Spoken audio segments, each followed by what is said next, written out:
And welcome everybody to Milliblaze Review Show. Listen, this woman who I've been with for 23 years have gotten on my damn nerves, and I'm quite sure I'm getting on her damn nerves too. So we decided to bring you each other's goddamn nerves. And we're going to do that in the form of a nice little review show. We watch a lot of TV, right? Nice little show. Well, we watch a lot of TV. We watch too much. We watch a lot of damn TV. So, as you guys know, I've been doing this for quite some time. My name is Mike Knox. This is my lovely wife, Amira, a.k.a. Kat. Amira. Just Amira? It's just Amira. So I won't call you what I call her. I call her baby, mommy. Everybody don't even know everything you... Skittles. Sunshine. I don't know what I might call her. Listen, but what we're going to try to do, honestly, guys, is just give you a little bit of entertainment and what we like to offer in some of the TV shows that we watch. And this week, we had All American Season 3, Episode 12. First of all, let me go back and rewind. This is definitely a spoiler show. I'm not going to try to hide reviews. I don't believe in, like, over 24 hours. Because I know for All American it has been 24 hours, but you can go on the YouTube and all that kind of stuff and see what happened and watch. There's an app for that. So it's not my damn fault. It's not our damn fault if you have not watched these damn shows. Because we plan on talking about these damn shows every Tuesday, somewhere in the witching time between 8 a.m. and 10 p.m. So wherever we get in, we fit in. And no, don't. Come on. That's why I spelled my name with three X's, though. You don't have to. Because I fit in. But I had to get it out. You had to get it So out. today we actually going to start off with, baby, All American, right? Okay. Episode 12. Yeah. I mean, episode 12. Episode 12. Season 3. Now, we were huge on this show. Big fans of the show from the beginning, right? Shout out to Miss Carla Brown, right? For those who don't know. Bowen, I'm sorry, Carla Bowen. Those who don't know, that is... she's a close friend of the family. Right, so her daughter plays Breezy. Plays Coops out. Yeah. She played Breeze first. All right, but she's playing Coop. She is Breezy, but you know what I'm going to say. She come from Empire to here. So anyway, long story short, we knew about this show beforehand. So we dived into show support, fell in love with the show like most of you guys did. And so here we are now talking about this very show. Babe, your thoughts on episode 12? For those who don't know. And for those who don't know, just tell a little bit about what All American is. So All American is really based on a kid who is from Crenshaw. And he plays for football in high school and ends up in Beverly Hills, takes a better opportunity to go to Beverly Hills, ends up living with the coach. And so the coach and his family is a thing. He has a biracial family. His wife is white. He has 2 children who are biracial.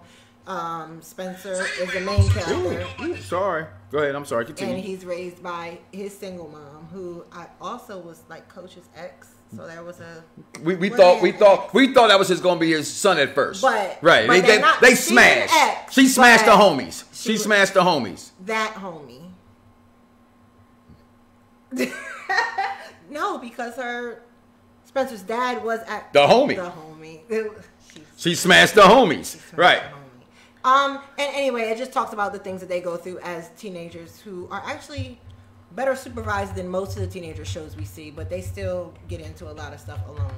And that's where we are. Okay, so now talking about this episode exactly we're talking about. Because this season on season 3, they've gone the majority of what the road of America has gone in television. If you have not been watching television lately, the majority of all new TV shows are just looping in this COVID thing and this Black Lives Matter situation that we've been dealt with in this country. So like most television shows before you dealing with COVID, they're not just dealing with COVID. They're dealing with what's happening in the black communities, being a black television show on the CW. They have not done that yet. So most of the shows are addressing like their direct impact and how it's impacted them with respect to the pandemic and everything. But this one directly deals about social justice and the things that are affected in the community, both in their biracial household and in the black community in California. So it just shows like both sides of the dynamic and how everybody is affected, even the biracial children. So that brings us to this. Spencer being the All-American, hence the show All-American, has been dealing with a lot of things. And those who don't know, he's been shot. He's lost his best friend, Coop, in this situation right now. He's broken up with his girlfriend, Layla, who's it's long story short, a lot of things have been going on in this young man's life. A lot of things these kids go through. A lot of people don't understand, babe, when you go back to like the 90210s of the world, you know, the TV shows that dealt with teenage drama, teenagers really do go through a lot of things. And us as parents, having a former teenager who's now a young adult and still having young children, who's been a friend. right, we've seen what this has done, right? So kids go through a lot of things, and right now they're going through a lot of things and dealing with Black Lives Matter, most importantly, going on. So those who don't know, what's the name? You got the notes now, the DA's daughter and all that kind of stuff. Come on now, read it off. So, first of all, we have the coach, Coach Billy Baker. Billy Baker. He is upset and he's concerned because he cannot seem to remember specific things. So in the beginning, they're showing things where he's just like disappearing. We can't figure out what's going on. And then we're dealing with Laura and what's her name? Which one? The daughter? Girlfriend. The girlfriend. The new wife. The new wife. She's just always going to be from the girl from Snowfall, though. I know. But Okay. What's her name here? I don't know. On this? Something. That's your job. I had it. Okay, so they're arguing about, their mothers are arguing about whether or not they should get an annulment Right. or a divorce. And she doesn't want an annulment. Jordan hasn't said anything, which we learn later that is partly insecurity about being a husband. He feels that he's not a man no more. He's gotten a concussion. He's lost his football season for the year. You're seeing that right there in the backdrop. So he feels that all he had was football. Let's keep it real. Jordan's not a dumb jock, but he's a dumb rich jock. Right? He's intelligent, but like we know he's not the smart one of the bunches. I mean, he's not JJ, He's not. of course. Right? JJ's the dumb blonde on the show. Right? But you know, well, he just feels he's not dumb. Jordan's a very intelligent young guy, but football's what he wanted. And like most athletes, they feel like that was their meal ticket. But as we said watching the show, she's not there with Jordan because he played football. She actually just fell in love with Jordan for Jordan being who Jordan is. The nice, soft mama's boy that he is. Mm-hmm. I'm a former mama's boy. You have a mama's boy. Trust me, mama boys get on father's nerves. Okay? But in this case, they're dealing with that right now. Mm-hmm. Your soliloquy, please. Oh, okay. So they were arguing about that. And in the meantime of them arguing about whether this should happen, they crack onto the news. She hasn't been answering the phone. Laura has been ignoring the phone calls. And finally she answers it because the girl's mother is just insisting that it's answered. Yes. So she answers it and they say, turn on the TV. And it is the leaked body cam footage of a young lady. 21 years old. 21 years old who got drunk and fell asleep, pulled over and went to sleep in her car, woke up to the police and was murdered. And Olivia, who is their biracial daughter, leaked the footage. Found the of the footage DA. and leaked it. Of the DA, who's the mother. Body cam footage. Her mother is the DA, and she's white. So Olivia leaked the body cam. Oh, you know her name though. Yes, I do. Okay, we know Olivia. I know we know her that. name. I know. Olivia. And she leaked the body cam footage. So now the big question is, especially after the show unfolded, who has the responsibility of it? Does she have the responsibility to leak it because of her passion? Or was she not supposed to say anything at all and just trust her mom what she was doing? Well, here's the thing. And I'm trying to get Jordan's wife's name. It doesn't seem to come up right now, which is weird. As many episodes that she's been on lately, as you can see here on the IMDb. Mm-hmm. It ain't Patience. It ain't, Coop. They put Breezy too. Okay, just so you know, but it's not here anyway. So, moving forward though, from this episode, they dealt with a lot, right?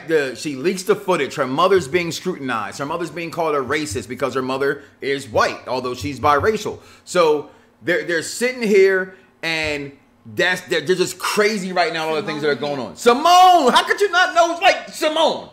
Like, we got Raven Simone, shout out to DJ in the party watching right now, who's obsessed with That's So Raven. Raven Simone, her last name is actually Pierman. My government, for those who don't, why you give out my government? My name is Mike Knox.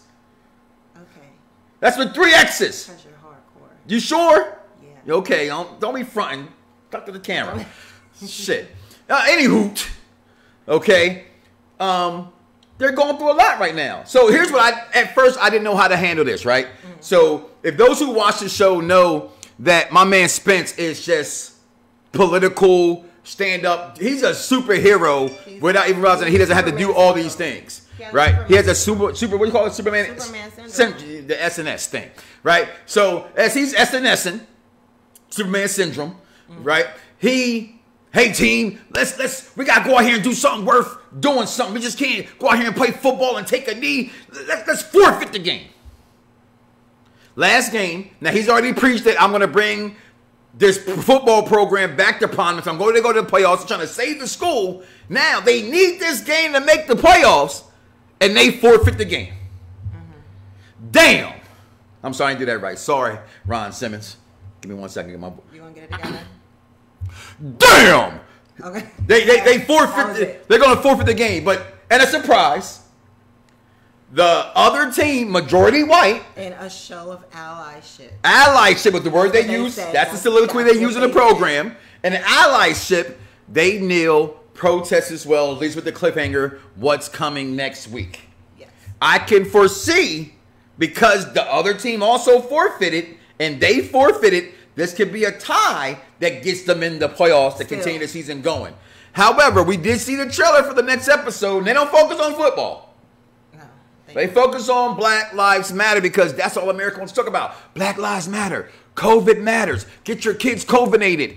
COVID-nated. I just made that word up. That's if you could spell it, it's a word. COVID-nated. You can spell it. COVID-nated. COVID-nated. COVID-nated. COVINNATED. See?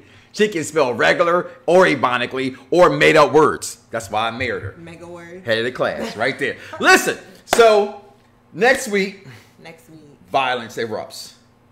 Bricks thrown through buildings. Everybody doesn't feel the same way. And that's normal life. They're still attacking the DA. That's normal life. And she was really upset. Olivia was really upset because she couldn't understand why are they at her house and not at her office protesting. Because, she got grounded for exposing all that information. Mm-hmm. So we still haven't seen a conversation between the two of them. No, we have not. So they're all they know is that the other one is really mad at them. Yes. And they're going off of those feelings, trying to understand the other person's side of it. And so we're going to see what happens next week. We're going to see what happens. Is it coming on next week, though? Because they be skipping. They be skipping shit. CW good for that shit. Watch, CW good for that. But you know what also came on and it comes on tonight, though? Although I'm going to be at NXT Live watching a cage match. What? With Superman and Lois. Check your local listens. But... what we did watch last week, and an entire one-day watch. I don't do that very often. I've done that with Cobra Kai, season 1 and 2. Oh, what's my On the Block? How I say it? On My Block. On My Block. That's the On My Block show. It was like 6 episodes. It doesn't matter. What was like 6 episodes? On My Block, wasn't it? No. It's a Netflix program. 10. They all get 10. That's my point. She wasn't hip to it to the second season. I watched it twice in 1 week. True. I watched it twice in 1 weekend because I told you how good it was. You started watching it and then came on with me. That's not even what we're talking about the Upshaws. And for those who don't know, shout out to my man, folks out there battling that old Bo Matty. Come on, baby, give him the 2 fingers. Fuck him, cancer. He gonna go through this. He gonna be successful. He's beating this damn thing. But he reminds us of Day-Day. He does. He always has. Since he first came on the scene, he's reminded us of Mike Epps. Day-Day, a.k.a. y'all know his name, Mike Epps, the Upshaws, starring in this wonderful cast, guys. You got Mike Epps, Wanda Sykes, Tootie, Ken Fields in this, and my man, friend of the pro, Paige Kennedy. U-turn. That's my man's right there, U-turn. He said... no, don't say it. What can I say? He just said, all right, go watch Weeds, season 2. Watch Weeds. And you understand U-turn. If you've never seen Weeds, you should watch it. Go watch U-turn. Where Paige Kennedy came from. We had a lot of fun watching Weeds. So here we are watching the Upshaws, and wow, let's just break it down for you. The dynamic of this show is this. Let's talk about the show first, all right? Okay. You got married couple, married over 20 years. Mm-hmm. They have 3 children together. But Benny, who is Mike Epps' character, has what they call in the show, a ghetto child, a ghetto twin. Why? Because he has break baby. He has a break baby. So during their downtime, he went and knocked off my man Derwin Davis's baby mama. Okay, ding dong, hello. Derwin Davis' mom intercepts into the program and is ghetto as hell. Okay, way worse than she was on the game. Okay, she hood and like this show is funny. She hood. Okay, she's a so beautician. Boom. She's a beautician, always trying to find ratchet ways to. Okay, I thought on here she was a stripper because she was like, "Oh, I'm back to the." No, she's a beautician. Okay, that's why she looks all crazy. Like, see, I got it. Now we know what kind of job she has. Why does she be? If you wear leopard and high, if you wear leopards and high builds to go be up your knee, it's suspect. No, it looks right. Yeah, I'm just saying it's a little suspect to me. So here you go. What you mean? You don't say she look like a stripper. Because she's the goddamn queen of hip hop R&B. What? Don't talk about Mary. Really? Don't talk about Mary. I'm just saying you don't say nothing about her. I'm just saying you don't protect. You gonna tell me that Derwin Davis's baby mama, who's a baby mama on the Upshaws, get more respect than Mary J. Blige? Real love? I'm not saying. I'm just saying. No more drama. With regard to the outfit. Anyway. Okay. Continue. So, again, yes, Derek K. Sr. This show is funny as F. As he put, I like that. Look at you growing up, not cussing in the chats. That's because Facebook will block your ass. I know. But, I'm blocked. So, for another 17 days. So, insert this show and how they're trying to work this life in together of having this fourth child. And Benny is, I look at this character, babe. All right? I'm gonna speak on Benny's behalf if I can. Okay? Go ahead. And as you watch this program, I have a lot in common with Benny. Just as a man, not necessarily as the things that Benny has done. I think as men, we can understand certain things that men do that women can never understand, and I believe that's vice versa. So Benny's just trying to be Benny. In the first episode, he got this party going on.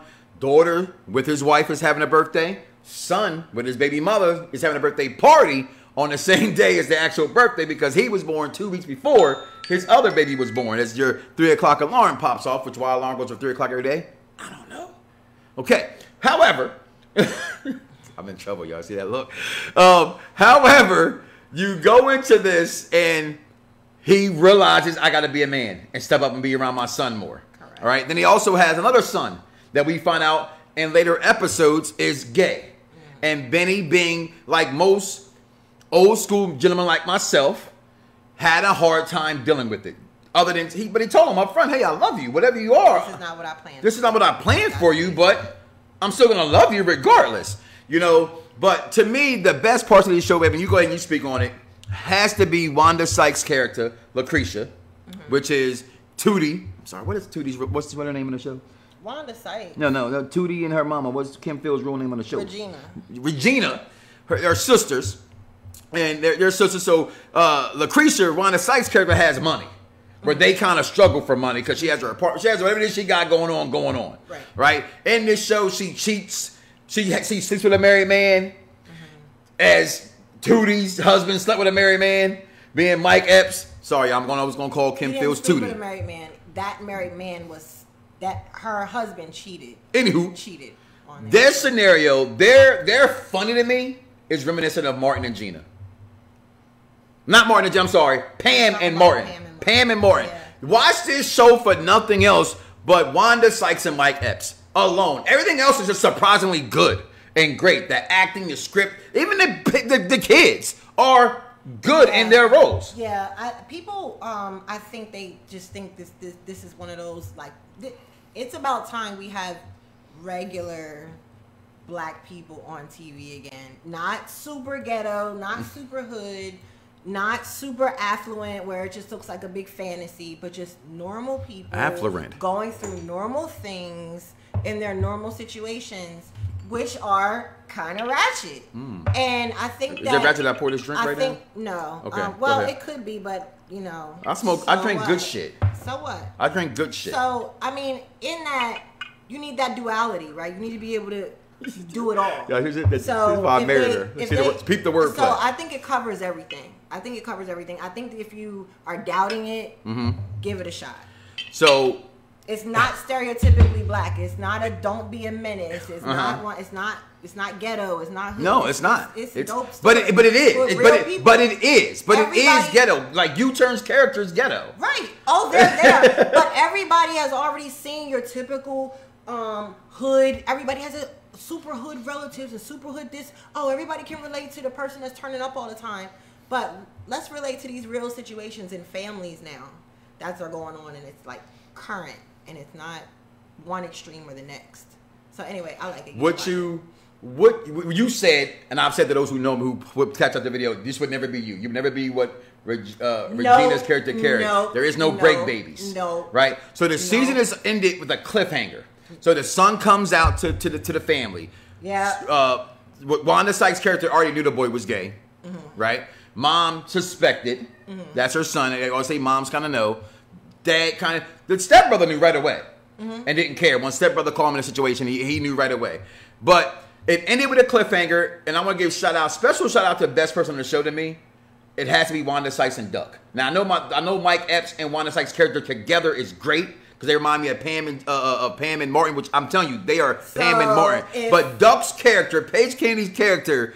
For a supporting role, steals the show. Bruh man. He's bruh man, but like Bruh man and Cole. Yeah, he's like brother man and Cole together. Cole found religion. Yes. See, I want to answer. Okay, to answer that question, is it better than the Jamie Foxx sitcom show on Netflix? I'm gonna say yes. I haven't seen it. I've watched 2 episodes and it didn't keep me. Like, what was that one show that came on Netflix by the creators of Blackish? The Family Show? Yeah. The Neighborhood? No, not The Neighborhood. The one that, the guy who makes Blackish wrote the show. Black as Fuck, or some shit like that. Yeah. Right? That show was good. Right? I watched the whole thing.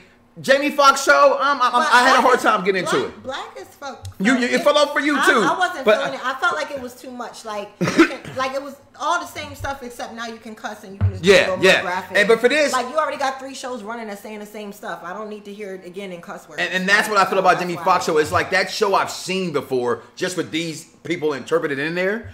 But I definitely want to say about this show what you just said. And that is...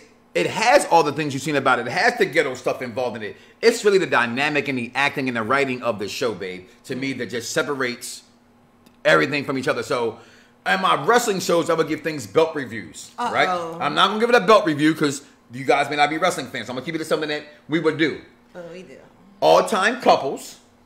And what would you rate that couples 1 out of 5? So, for me, for this show... I'm being honest with you here. We're talking about the Upshaws. Talking about the Upshaws. Okay. I'm going. Jay-Z and Beyonce.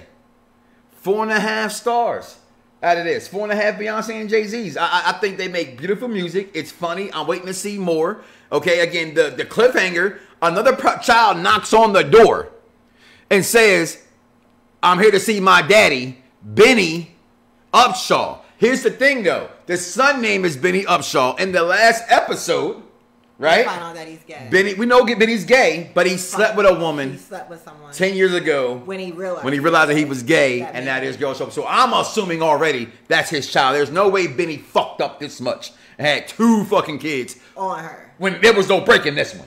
No. She can accept the break part. She took the break part. But the funny in this show, now despite we're talking about the marriage stuff, because it's a Milliblaze show, the his and her reviews. It's a good show. You don't have to be married to enjoy this show. You can really watch this show and relate as a man, as a single father, as anything you could do, you can relate. So, what would you give it? Why you gotta make fun of my damn Jay-Z? I didn't want to say. I wanted to say Will and Jada at first, but everybody wants to make fun of Jada and now Will, so I didn't want to go there. So you know what? I give this show 4.5 Noxus. How about that? Real love. I would do the Running Man, but I'm like close to my desk right now, and I would like elbow. I want to do that. No. So y'all saw me how I came through the camera, right? So go ahead. What would you rate the show though? I highly recommend it, so I can give it 4.5. See, and I like that. Derek said he is like Brother Man. Yeah, he's like Brother Man and Cole found religion, yo. So last show we're gonna talk about today, right? And that is this new show. It's not new. It's been around for years. right? We just haven't watched it in a while. Oh, this John. All right, and that is Black Ink Crew season 9.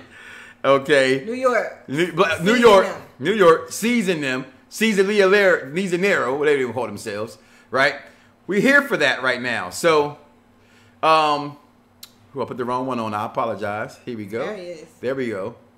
All right. So, Black Ink Crew last night, babe. We wanted to do our couples retreat, but couples retreat didn't come on last night, so we couldn't watch couples retreat. So we'll be back next week. But right here, you see Season Teddy on the screen.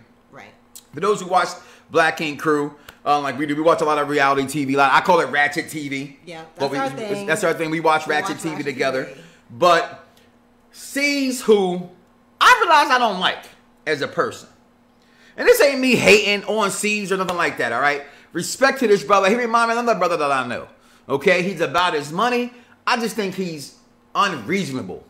And in this episode, now we go a couple episodes back. If you follow the show, you know that C's demands, if I'm not friends with somebody, you ain't friends with somebody. Right. So how you gonna tell other grown people, hey, I cut him off, so you gotta cut him off? And he's telling Donna that she has to cut off Walt, who has been with them for 7 to 10 years in friendship and partnership because Walt did some illegal shit and stole some allegedly from the crew. So moving forward, he says this. How you feel about when C's told them they couldn't be a part of that kind of stuff, babe? I think that Donna was right, and I don't often say that. I think that Donna was right in her just saying, yo, I've known Walt for 7 years, and we have supported him. We have helped him for 7 years. It doesn't make any sense. I'm trying to figure out what's going on. Plus, he owes me bands. So I need to make sure I keep in contact with him. And I think the way that she said it, she wasn't disrespectful. She was like, I understand what you're saying, but I got to handle it this way. And, you know, I don't agree. And a part of me don't even believe that's what he did. But because his wife was like, that's not how Walt walks. He's bow-legged. Right, and, you know, even Donna was like, Walt don't walk like that. There's a couple people that said it wasn't him. So, and Walt said he did take some money, but it wasn't that night. So, I mean, I think that Caesar is unreasonable. I do. I agree with what you said. I think he's really unreasonable, and I think he's expecting a certain level of loyalty that is, at some point, it's unfair. It's unfair. It's unfair to expect. It's unfair. But one of the bigger things that did take place in the show, for those who do follow reality TV and the things that go on. I will say this. I'm sorry. DJ says, who broke into the shop? I didn't watch it, but I do see a lot of DMX got the Exodus tattoo from that Caesar. No, he's a DMX mark. Oh, okay. But who broke into the shop? I don't think it was Walt. I don't think it was Walt either. I just don't think, like, I'll be real with you guys. 20-something years with this woman, and I can say that she's trying to change me into not being as shady as I used to be. And I've done some shady shit to a lot of people that I would call friends that are not friends anymore. Robbing them ain't one of them. Yeah, I may have robbed some other people, but I ain't never robbed my friends. That's throw down. Well, so I don't think. What? I can tell you what. You draw the line. Okay, all right. Well, I'm drawing the line at this shop right now. Okay. Y'all drinking that? If you try to drink, go ahead and drink. I know you're at work, but if you're getting off work, you might have a drink. Drink now. I do want to. It is not unreasonable, and this is kind of where I understand Caesar's part. It's not unreasonable if you feel super betrayed on that level to expect people that love you to hold them accountable for that behavior also. So I do understand, because if somebody does this man dirty, trust me, I'ma get him, Moose. I'ma get him, Moose. They completely cut, and that's loyalty. If somebody does, there's people I have who they know. Yeah, but this is family. This is the beginning of a bloodline. That's friendship. That's water. That's co-workers. I can't expect for me to go meet. You know, I'm cool with Ron, right? Ron's one of my best friends up here where we live at in Florida, and he has friends with somebody else that he knows, right? So I'm gonna mention another coworker. So then all of a sudden I stop talking to that coworker. I can't expect Ron to stop talking to that coworker because I had a problem with him. Because even though I've been friends with Ron for 37 years, that guy done nothing wrong to Ron. Right? Again, I would want him to not. You better look at him like he crazy. Right. And my name better not ever come out his mouth. Like there could be that kind of stuff. But there's like say cut off. The severity of it. Yeah. I understand his feelings on that, but I think at that point with such a long relationship, I don't think it's fair to expect that. I don't think And I like that, Dice. When I get the incorporation of putting the chats on the screen, I'm definitely liking the trivia and having to take the shots for the wrong answers for the questions. I am down for the drinking games, as they say. Let's play. I ain't got no back hole for this woman, y'all. If you rocking them, See, she all out of camera and focus. Listen now. So the biggest part of the episode for we get out of here though was C's had a serious moment where his daughter came to stay with them during the COVID thing. Caesar has his new girlfriend, Celeste or some shit like that. Y'all know her name. Sorry, Suzette. Okay, we did that. Who used to be a former Mixie. Teamwork. She was a Explaining Mixie. them what a Mixie is, baby. A Mixie is one of the chicks that's Not me, always I'm in the what a mix. Mixie is. At Always one in the point, mix. Sky was the queen of the Mixie. So you remember all them parties and all them stuff that they was doing. She was one of the Mixies. Come around trying to get some free parties. drinks, some free smoke, and maybe catch a dick every now and then. Just saying. That's what a Mixie do. They come for the drinks, the smoke, and hope to catch some dick. She was a Mixie. She was a Mixie. So now he wipes the team. He wipes the Mixie, right? He wipes the. He's a captain. Should I not save a hoe, right? So moves him in. He comes home from work, asks the daughter to do something. Daughter didn't do it. They get into an argument. Bada bing, bada boom. She's back in New York with her moms. Next thing you know, she's calling the cops saying C's abused her. She's on social media. Talking about her dad, messed up, upset about her dad, and then, oh girl. Boom. Disrespect. Responds Disrespect. to her. You don't argue with a child. Because he's a child. On social media. On social media. On all the evidence she's on social media. Unless you my brother Kurt Franklin. Because if he's a dummy for that one. Stomp. The son. Stomp is right. Stomp. Okay, go ahead. So, damn. See, this is the most, in 9 seasons of watching this show you have. I got on late. Couldn't stand this show till about season 3. Right? I think with the chicken episode. I got on an episode. It's like, oh shit, these motherfuckers are serious. So I dropped chicken on your flow. Disrespectful, right? So after he made it rain with chicken, I caught on. Okay. So watching this, I've never been a fan of Teddy. I just don't like how I feel they bully people. When I say that, it's like, okay, they're the business owners. They have the money. You're my employee. So because you're my employee, you're not shit. I'm supposed to treat you. I'm supposed to treat you like how I want to treat you. And I don't know if it's a New York thing, whatever kind of loyalty thing. And I know I got friends and family from New York. They're not this damn naive and, you know. It's just people in general. Right. So how they take over. So they're having a really good grown man, intelligent conversation. And Best Teddy's conversation I've ever ever heard. had. Like, I didn't know Teddy was that intelligent to give that kind of conversation, but he does. He gives his cousin great advice about what to do. And then even says, you got to give it to the old girl. He said, with all due respect, I know he ain't supposed to say this word no more, but the bitch got to go. Yep. That bitch is dub. That bitch is gub. She got to go for how she spoke to my baby cousin, your daughter, who now you've lost your relationship with because of this. Because of this. We both grew up without dads. You want to put your daughter through this because of her? Yeah, that was dope. Teddy had it was a really real conversation. And I hopefully it gets through his head, but it doesn't appear as he's still trying to bring everybody together as if he needs her. So we'll see how it turns out. So a lot of stuff's going on with Black Ink Crew this season. I mean, a lot of stuff goes on with Black Ink Crew all the time. Like you said, with all the Sky mess, with all the Duchess mess, they go through the Puma mess they've gone through the stuff with Teddy and C's jumping Alex, a.k.a. the Vagina Slayer. I'm sorry, that's a dope ass name. That's his name. I heard you. When they put on the show, they put Alex, the Vagina Slayer. Okay. I'm sorry, my mama gone. No, you're fine. Okay. Move on. Okay, well, I like saying Vagina Slayer. What's wrong with that? Say it some more. Vagina Slayer, Vagina Slayer, Vagina Slayer, Vagina Slayer, Vagina. How many times did you say Vagina Slayer? But anyway, Alex, I still don't like how they moved, right? I still don't like how they moved. Like, we looking at previews and we see that Donna comes out and says all the time, you know, Caesar's, the shop's doing good. Look what Caesar's doing for us. He is spoon feeding. It's like baby. He's bird feeding them and they're happy with it. $10 million house. $10 million house. But they struggling to pay rent. But yet, Walt had to steal from the register that he admitted to, right? They're still having problems with child support. Now, they've been on TV for 9 damn years, but they still ain't got no money. They still ain't got no money after 9 years. But he's doing things big. But them your peoples, though. Love when I see you, though.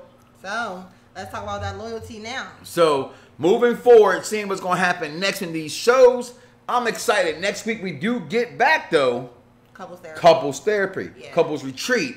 Featuring Ray J. That's my boy. I'm afraid to admit it. I realize this season he's a moron. One wish. Okay, one wish. One. You don't get me singing it. All right. Princess Love, aka I'm gonna make fun of her right now. No, you know, she's Michael Baisden and his wife. No, Michael Blackston. Blackston, sorry. Michael My bad. Way to fix it. Michael Blackston and his wife, who you know, she tried to change the game.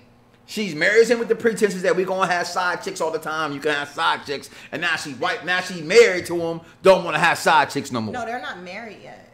They are married. No, they're married. That's his wife. They're married. Everybody on that show is married. They are married. She married him with that pretense of. There's no way. Yes. She married that man and told that man he can have as many hoes as he wants. He ain't had to stop chasing hoes, Jesse, because she let him chase them and said you can join them in the bed in the boudoir as well. So then you got Kurt and Rashida, for those who know from Love and Hip Hop Atlanta, what they publicly went through with him having a child and all that kind of stuff, and then actually getting some information about what happened to her and that, and how she comes from that, and how she looks and how in that relationship and what happened to her. So this show with Mendiz, who went to jail for a while, Yandy from Love and Hip Hop New York, so they got all facets of the Love and Hip Hop era in this couples retreat with old girl AJ from Baby Boy, you know, Mama gotta have a life too, dog. Melvin, please believe me. In this show, those who don't know, House Party 101, she's showing them how to dance, all that. Very good show. We're gonna talk about that next week. Love and Hip Hop. I'm sorry, not Love and Hip Hop. Growing Up Hip Hop LA is back with the Simmons family. Okay, he's have at least one of Russell nieces. He still has two. They ain't married yet. Okay, nobody said nothing about having nothing with JoJo. Okay, but JoJo is married and got kids too. And then whoever Little Twist is, I don't know. And Salt and Pepper and all that kind of stuff going on. They kids. And you got like Stevie J and his kid now on the show. A whole bunch of things going on in reality TV with people's kids. We got kids. Can our kids get a reality show? No. I hope not. I wish they would. I hope they don't. They've been working on a comic book for like 2 days right now, and I think that's pretty damn dope. I'm going to say that. My kids are here trying to make history, all right? Can't live in this house or ain't a trailblazer. But we're going to get out of here. My name is Mike Knox. You can follow us down there below at Milliblaze Show on every social media there is. Follow us, get at us, let us know how you feel about things. We appreciate your time. Listen, do not wake up tomorrow morning and say to yourself, I love me some me. And don't tell your wife you love her too. Damn right. I'm out here, y'all. Peace. Peace.